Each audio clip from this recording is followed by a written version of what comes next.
Man, I've known you for 20 maybe years now, you know, and That's crazy. yeah, that is crazy. Time flies. Time flies. But DOC told me once you were writing to a beat. He's like, he watched you and he watched you write it. And he said you went in the studio and you start spitting a verse. And then I think you left whatever it was you wrote. And he was like, man, I couldn't believe this dude wrote that, spit it, killed it. And then I went to go see what it was. He left a piece of paper, what he wrote. And he said you wrote your rhymes. It was all over the place, yeah. He said it was in a circle or something. Yeah. What was that? Because what, there's two reasons. Okay. A is because if anybody ever finds it, they're not going to be able to decipher the puzzle. Okay. But also, really, where that helps with that. But really, where it comes from is when I'm getting ideas, I have to write a couple words down right away, wherever they're at. It doesn't matter. I just have to get them out before I forget them. These are the thoughts. You know, these words are connecting with these words beautifully right here. Yeah. And this is a fucked up thought. And I probably shouldn't say this, but it's so fucking fucked up that, you know, people are gonna know I'm joking. I hope. Maybe not. I don't know.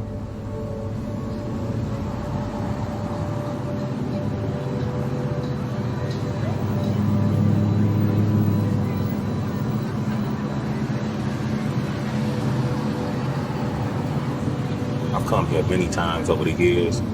What I would see doesn't look like it's looking right now. At that time, it just seemed like Detroit was just kind of struggling. You know, we claimed bankruptcy in 2013. I feel like there is a new energy right now, and we're definitely on the upswing a little bit. Detroiters feel like they're kind of the underdog. Yeah. Like, people look at us like we're kind of the underdog. It's almost that fighting spirit or something, you know? Mm-hmm. It's that whole concept, Detroit versus everybody. That's kind of... Yeah, that's kind of where that's the attitude of, you know, it just, I don't know, it's always felt like that. I remember coming up, you know, in the battle scene, it was very, it was dog eat dog, and I'll tell you why. When you get on that mic, you got like 2 to 4 bars, and you better impress. You know what I'm saying? Or you get booed. Like, you need to prove yourself, or we're gonna call bullshit.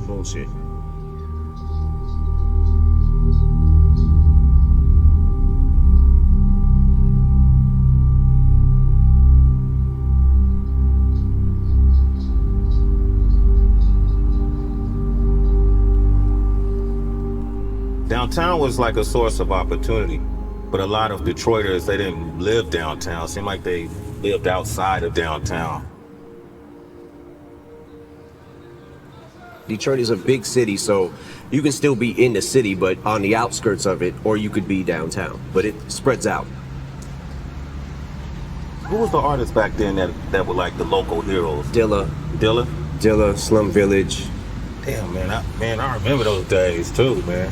Proof had really started making a name for himself. It was a weird time in my life. I remember something fell through and I was super down, and I hadn't wrote a rhyme in probably 3 months. I was living upstairs in the attic that we turned into a bedroom at Kim's mother's house, right? And I get a call from Proof, and he's like, yo, what are you doing?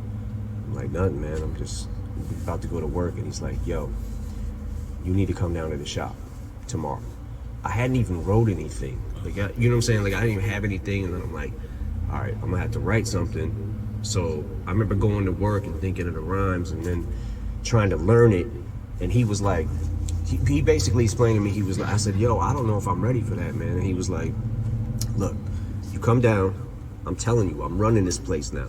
He was like, you come down, I'll shut it down, just have a few people in here, rap in front of them. If you don't like it, bounce.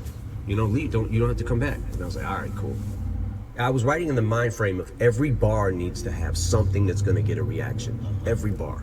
Because if I'm in front of the crowd, I'm gonna get booed if I don't come with it. You know what I'm saying? So that's kind of how, in that same kind of spirit, or that same kind of mentality, is kind of how I still write today. Multi-syllable rhyming is kind of the thing I got addicted to. And when you start thinking of like whole sentences that rhyme with each other, but in order to make that rhyme and do that, sometimes you might be pushing the envelope a little bit. Yeah. You know, but that's why I've always been just like, you know, freedom of speech, man. There's a parental advisory. You know, listen. If you don't want to listen, turn it off. Don't buy it. Don't listen. You know what I'm saying? Like, I mean, but it's hip hop. That's hip hop, man. You talk about writing that perfect search for that perfect verse. Yeah. Yeah. Have you found it? Any verses you wrote you feel like it'd be? I'm gonna be 100% honest. Yeah. I'll keep it 100 right now. I feel like I've felt this way for a long time. I've always been chasing the Marshall Mathers LP because I know that captured a moment. You know what I'm saying? Like, it's kind of like a time capsule when I look back at it. The times that it was back then and the turmoil that my life felt like was happening. Shit was happening so fast. I was spiraling out of control and I had a lot of rage. When people say they miss the old Eminem, I feel like it's probably that. You miss the rage, you miss me. You know what I'm saying? Like, I don't have the rage anymore that I used to have, but I still have the exact same passion. Sometimes it doesn't always come out the right way. You know what I'm saying? Sometimes it's just like, oh, what the fuck is that? And then we'll take a pause, man. You know what I'm saying? Like, who are you? Like, I don't know who I'm competing with, but I just want to be. There's a lot of great rappers. There's a lot of great artists. There's a lot of great rappers coming up in this generation now that it's like, I'm watching it and I'm loving it, and just the competitive spirit in me wants to keep up with the best of the best. You know what time it is, nigga, watch that. Like Shinola, you'll get clocked. Like, okay now, it's the first round, I'ma apply pressure. I'ma let you pick 1-4, the 2-2. Blazer, nigga, that's Clyde Drexler. I got him back to back, champ, I'm better. That's 2 rockets ringing for even dreaming I collide with you. Nigga, I stretch you. You could either ride stretcher or get tied between 2 cars and let the ride stretch you. Play your cards right.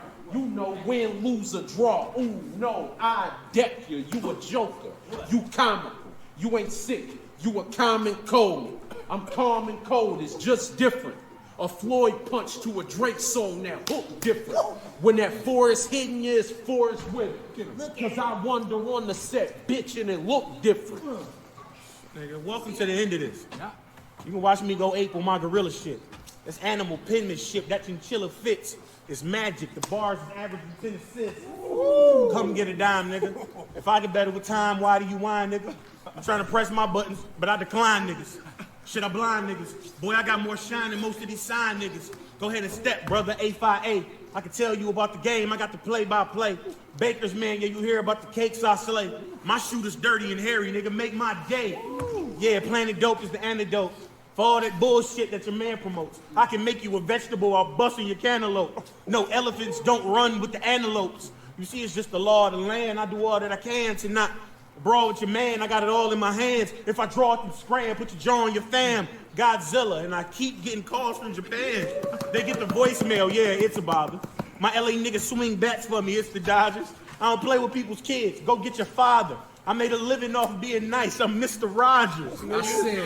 I said one line smoke 'em, no hookah sticks. You know how I do this shit. I ain't new to this. You see how I maneuver this, that Thule spit, your medulla split. I'm in here fucking this round up like I'm shooting bricks. You do this.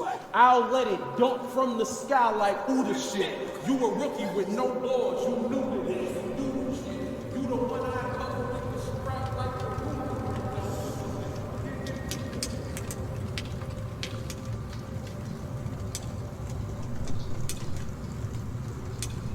How has Detroit informed you as a person on a larger picture of the country as a whole? Just being from Detroit? You mean in a hip-hop sense? Just as a whole, and even in a social sense. If we're talking about hip-hop for a second, Okay. I think that one of the great things about being from Detroit is I don't think in the very beginning when hip-hop first started coming about, I don't think we really knew who we were yet as far as what's going to be our style, what's going to be our, sound, what is going to be this, you know what I'm saying? What are we going to be? I think especially back then, we used to think like, man, nobody comes to Detroit. Yeah. No, they look at us like a ghost town. You know what I'm saying? We want to be somebody. We want to stand up. We want to be, that was always the thing back then too, was put Detroit on the map. Everybody wanted to put Detroit on the map because we felt like, yo, no one's listening to us, you know, and nobody takes us serious. You see, like, you know, if you go to New York and you're a Detroit MC, what it would seem like back then is you probably would get dissed. Yeah. Just being from Detroit, didn't matter how good you were.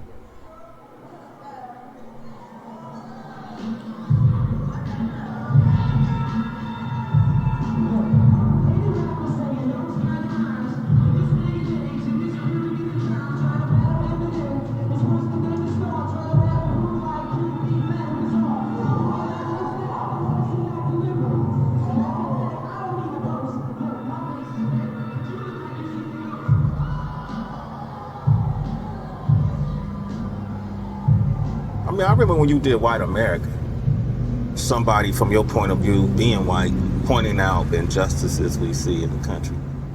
With Untouchable, you said some things in that song that really made me go, man, I never even heard anybody say this. And I'm paraphrasing, but when you said sometimes I'm embarrassed to be white, you know, what does that mean? Like, I've never heard someone say that. Because I feel like, okay, when at the time, one of the things that inspired that song was there was a time a couple of years ago, if you remember this, that you would turn on the news and literally every other day was a black man getting shot by police and killed. And I remember seeing a thing where Michael Slager, the cop, shot Walter Scott in the back. He pulled him over for the taillight being out or whatever. When Walter Scott started running, he's like 50-some feet away from him. And when you see him shoot him in the back, and the dude, thank God that the dude had the camera, right? And you watch him walk up and place that taser. He's already got his story in his head. You know what I'm saying? And I'm on the phone calling Paul, like, yo, did you see this shit again? I would just go off like 45 minutes on the phone talking about it. And Philando Castillo, like, just trying to tell you, like, I have a gun. You know what I'm saying? Like, I have a gun. I have a license to carry this, and getting shot.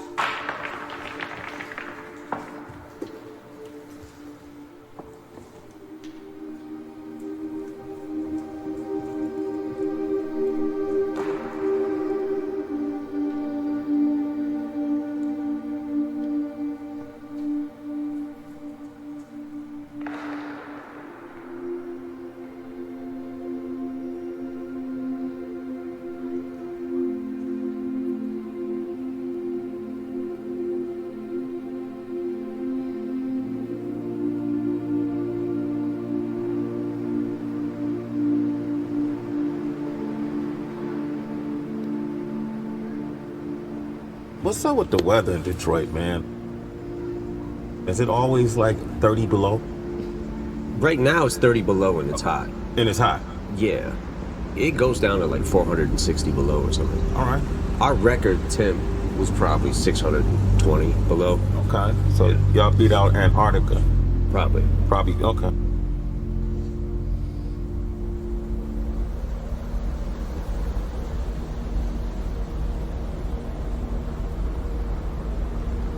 You've been all around the world.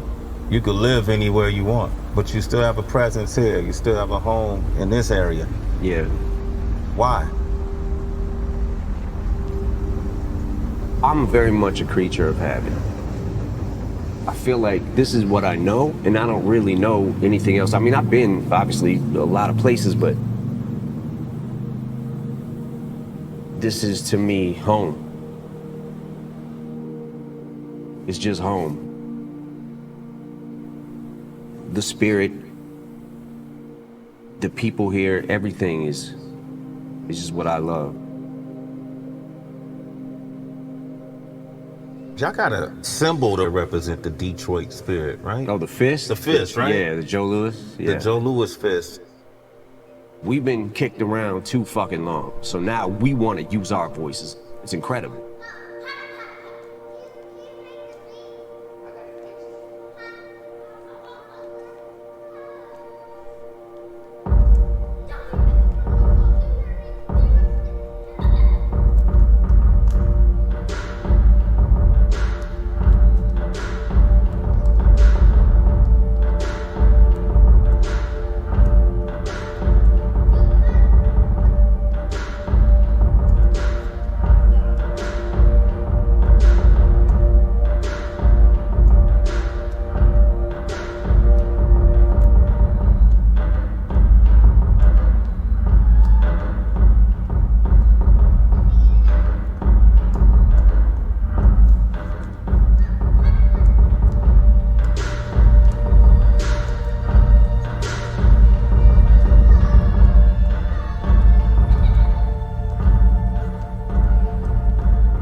Do you feel like you've accomplished your dreams? You know, there's aspects of it where you're like, I literally gave up my life for this shit. I put my life into this. Studied this game inside out, every single aspect of it, everything. All it is a stage.